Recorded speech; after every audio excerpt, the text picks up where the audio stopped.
In 100 years, which is like the year 2123, we'll all be with our families and friends, resting in peace.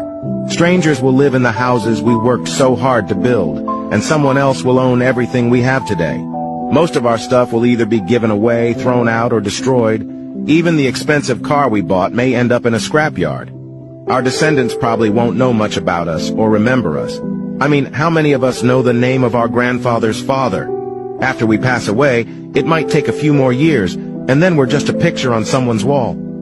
A few decades later, our old photos and accomplishments become part of history and are forgotten. If we stop and think about these questions, we might realize that worrying about 95% of the things that occupy our minds every day is pretty pointless.